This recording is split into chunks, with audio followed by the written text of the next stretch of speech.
Okay, so if anyone is curious, all right, current read right now. I've already read this book once, but I think it's important to remind yourself about the type of Fs you need to give in your life, all right? So there's a subtle art to not giving one. Someone within the room at StockX probably should have given one. I'm guessing the lawyers did, maybe a risk assessor did, but as a $3 billion company, they chose to still risk releasing NFTs, and they weren't authorized to when it came to Nike. I surround my soul with the positivity. That's why I don't worry about the things that I don't see. Yeah. These days I don't worry about much. I think we should have some more fun. I still dream about the days when we were young. I'll take a hit and stay. Alright everybody, it's your girl TJ back with another video, and if you guys remember a few weeks ago, literally probably only a week ago on Talks with TJ, sat here and we talked about metaverse, sneakers, what does it all mean, quick recap, breakdown, and also the fact that StockX broke Twitter with their announcement of NFTs, and that in itself wasn't a problem, a concern. I didn't quite frankly care, because all of these brands are branching into the next phase and step of what you're able to offer to consumers, those that are loyal to your brand. Is there utility present? Like, we know that's where a lot of companies and brands are headed. That's natural, nothing wrong there. Also, it didn't you weren't required, right, to have to participate in the NFT launch. If you didn't want to on StockX, you could continue to go after payers in the traditional manner of bidding or buying and selling if you wanted to. They chose to offer NFTs, as you guys know, or possibly not. There were 9 of them total, 8 of them being Nike sneakers or derived from Nike models, most of them collaborations, actually probably all of them collaborations. And I think that was done on purpose because they all hold some type of value, at least sustained value within the market. I get the marketing there. I get the way they wanted to go about this. Here's the thing. You, probably like me and a lot of other people, assumed, well, you at least cleared this with Nike, right? Like, they're aware, they're in the know. This isn't something you just decided to do and ask for permission later. That's exactly what happened, though. And they were hit with a lawsuit on Thursday, February 3rd in the US courts by Nike for a number of things. So let's just run it down real quick. I'm actually glad I waited, because part of the reason of why they got hit with this, I'm pretty sure, has to do with timing of Nike's own NFT release and their project with Artifact. So let's just run down the timeline and history of how all of this is kind of played out. And yeah, I'll go through some things I definitely agree with and some things I don't agree with when it comes to this. So let's actually take it back to November 2021. Nike filed for trademarks with the US Patent Office for digital goods. And I think it may have been a total of 7 to 14 specific things they wanted trademarked, whether it be the swoosh, Nike sportswear logo, just do it, swoosh, everything you would associate with Nike. And caveat, or a little sidebar, I should say, if you're a creative, no matter what you're doing, probably don't have trademarked branding within your work, especially if you don't have authorization or rights to use it. That's just a dangerous road to go down anyway. I don't care if you're larger, I don't care if you're smaller. If you're smaller, you may get away with that for a longer period of time. If you're larger, being a big deal is also your Achilles heel, because you'll get found out a little bit sooner. But Nike chose to file for this, and it's funny because that's actually when I started to even care whatsoever about the metaverse, NFTs, what does this all mean, Web3. Okay. Also in November of 2021, Nike invested millions into building Nikeland on Roblox, and Roblox is of course a playground within Web3. There are a few of these, right? It can be the Sandbox, Decentraland. There are definitely a number of different playgrounds. Brands can choose to build out on. Real estate there matters, just like it matters here in the real world. They chose to build out Nikeland, and it was meant to be this immersive experience for younger users within the playground itself. So they're working on the experience. Totally cool with that. Let's go to December. Artifact is acquired. And if you weren't familiar with Artifact, they already had a well-known, respected, and trusted presence within Web3 in the metaverse, more specifically around sneakers. Like, they were actually a design studio. They specialized in sneakers, and they were a big deal. Now, I think this also goes to show, if you are using something that's very reminiscent of Nike's trademarks, they'll go about it maybe one of two ways. They may choose to work with you or tell you to just stop altogether. Like, we're not authorizing this, so please just stop. Artifact was a different story. It's now under the official header and branding of Nike. When it comes to Jordan Brand, Converse, and Artifact, that's a really big deal.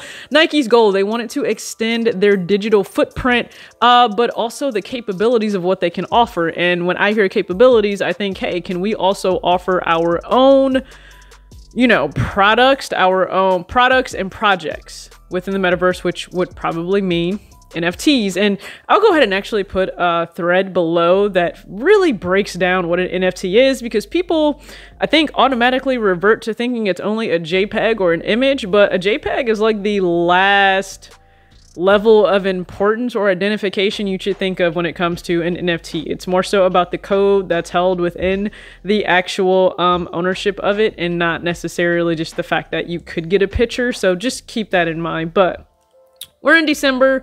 They purchased Artifact. You have to know that there's something in the works on the way. I mean, Nike is also posting, they have job postings for digital designers and managers. This is no joke. There's no way a company like Nike is putting in millions. We're probably going to approach billions of dollars into the year 2022 and not have something on the way. So January, what was it, 18th? StockX breaks everyone's timeline. I did a video talking about that.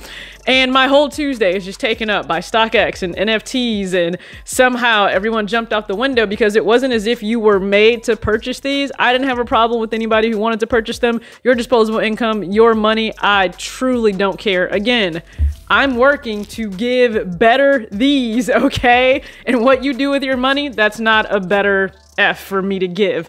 Okay, so we're here 18 or January 18th. StockX announces that. Again, you have 9 NFTs derived from sneakers, and that gave you access at any time if you were a holder. And this NFT, the StockX NFT is in the StockX Vault. You can exchange that in for your actual size for the shoe, or experiences will come down the line. The headline was collect what's next. And facetiously last week on Twitter, I said, well, hey, collect what's next in this lawsuit, because that's exactly what StockX collected. I think it's reasonable that StockX wants to stay up to date on what's current. And what's current? Well, right now, it's sneakers, the metaverse, NFTs. That's current. You know what's also a reality? You dealing with copyright infringement, trademarks, and the law. And you're not, you know, you're not free from having to answer to that. So that was the problem. Now, again, you have 9 of these StockX NFTs that were derived from Nike sneakers. Only one was from an Adidas sneaker, and that was the Adidas Forum Low Bad Bunny First Cafe.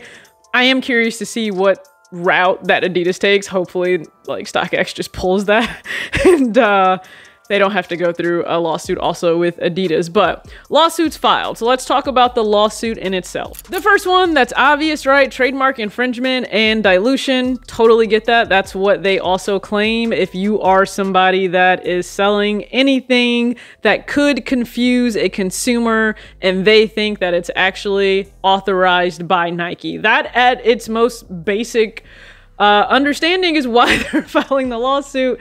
I don't have an issue with that. I am curious though, what was the Zoom call like when everybody said, hey, we're possibly gonna get hit with the lawsuit? Show of hands, who's okay with that? Like, I am curious, what was the ratio of, hey, we'll deal with that if it comes to that? And then the others that said, I don't want to venture down this road. Clearly the people that didn't want to, you know, test Nike's patience, they lost out. And so now things are, I don't think they'll go to court, but the lawsuit is filed. So number 2 thing stated, blatantly freeloading on the back of the Nike trademark. To be fair, Nike, I kind of feel like they do this right now. I mean, what would happen hypothetically if all of the Nike sneakers, whether they be regular branded sneakers or collaborations, were pulled from StockX's platform?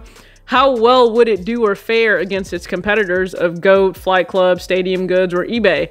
Possibly not as good, so they're kind of already freeloading off the power of your name, no? All right, and number 3, the inflated prices harms Nike's reputation. Newsflash, the sneakers are already inflated in price on there. Have you looked at what a Black Cat 4 is going for? Have you looked at what that basic Dunk Low Panda is going for right now? Those prices are already inflated. And even at my time working at Kids Foot Locker, it's funny because parents would come in very just unaware of the culture and everything. They would come in, and because their kid wanted something that was on StockX, let's just say a Jordan 1, they would think a Jordan 1 really cost like $500 at the time. And I would have to break down to them, no, the retail cost of the sneaker your kid wants, if it's a Jordan 1 high, is $130. If it were in your size, it would be $170. However, on the secondary market, thanks to capitalism and supply and demand, you're assuming it's $500. No, that's just what the market is telling you. You have to pay right now if you choose to go on that platform and buy. Now, this is just my personal guess. I think Nike doesn't care maybe about the actual inflated prices of the sneakers because they've made their initial profit on the retail sell of those sneakers before they make it to StockX's platform to then be resold. So they got what they wanted to get out of it. Nike is kind of almost like Caesar. You will always render unto Caesar that which is due to Caesar, which is, you know, compensation for using anything related to their branding. And the fourth part is murky terms of purchase. My only thing there, because yes, people may be confused if they're really out of the know that you're purchasing an NFT that is related to a sneaker that gives you the right to purchase said sneaker in the future or exchange it for an experience. Yes, that can get confusing if you can't understand the very clear writing that was available on what the StockX NFT was. But more so, I think Nike is going to deal with this anyway, because you're going to have people that are cynical, that are very anti-Web3, that are very anti-NFT, that will look at even authorized Nike NFTs and projects and say, well, I mean, this isn't a real good, it's just a digital good. What am I supposed to do with this? Like, Nike's going to deal with that on their own. So that part, you're still going to have people wondering, okay, what did I just buy if I just bought like a Nike authorized NFT? I didn't buy a real thing. So what exactly do I own now? Nike, you're going to deal with that as well. Just at least that's what I think. But I get why you are okay with you dealing with it, not okay with StockX peddling your marks unauthorized. So what do we learn in all this? It's not the what. It's not that NFTs in relation to Nike were offered. It's how they were offered, and it's without their authorization or their permission. Because they just airdropped their very first item in relation to their acquisition of Artifact. And if you're not familiar with what an airdrop is, think of it like a dividend that is paid back to shareholders if it's a regular stock of a company. So they did an airdrop, and I'll go ahead and stick a graphic up here so you guys can see what it is.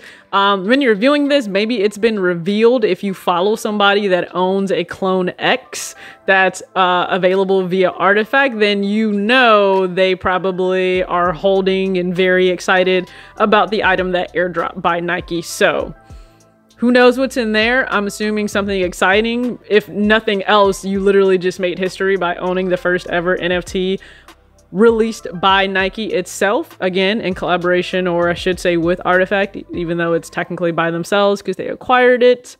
Yeah, again, it wasn't the how, or it wasn't the what, it was the how. And this is probably going to get settled out of court for the release of those NFTs, over 500 of them, and damages. And StockX, I guess this is just kind of showing, hey, if someone gives you an inch by allowing you to host their sneakers on their platform, don't try to get a mile out of it by then making your own profit off of those trademarks if they didn't give you the go-ahead. But StockX can absolutely choose to do a project on their own, off of their own branding, which they own. Like, literally. You own the rights to that. So this is a lesson also to smaller creators. Create projects with rights that you have and you own, that someone else can't come after you for. All right, so that's just kind of the rundown. I think that's really basic in terms of trademark law. That wasn't anything wild. Like, oh my God, Nike StockX. Okay. they didn't get permission. That's like expected. Lawyers are doing their job. And again, none of you probably purchased a single StockX NFT, so you're very much so unaffected by this. Just like me. All right, so that's all I got. Hopefully you enjoyed this video. As always, act your age, not your shoe size. Please, okay? Learn to give better Fs, because I promise a lot of you are giving them to things that don't matter. Peace.